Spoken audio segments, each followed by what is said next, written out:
Now, normally when a business is for sale, they should go through a process with an M&A consultant, a business broker, their CPA, attorney, so on and so forth, and in many cases will initiate a quality of earnings report to figure out how much the business is worth.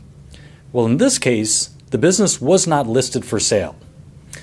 So the buyer initiated his own quality of earnings report through his own network. And it wasn't done by a major firm.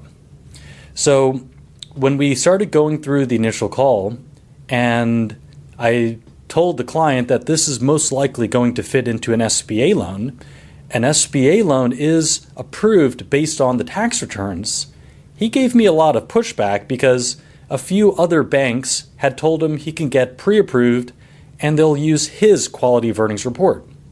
Now, when the buyer brings a quality of earnings report, it could be biased, which is one reason why lenders may not accept a buyer's quality of earnings report. But it just goes to show that there's many different versions of quality of earnings. Normally, a seller will conduct their own quality of earnings when they decide to sell, so that they know what the business should be worth.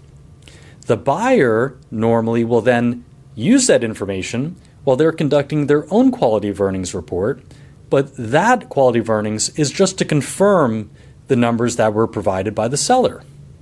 Then when you go to the lender, in this case an SBA lender, and they approve the loan, they're most likely going to initiate their own quality of earnings report just to confirm the financial data and back up the tax returns, and that's what they'll use to make the final approval.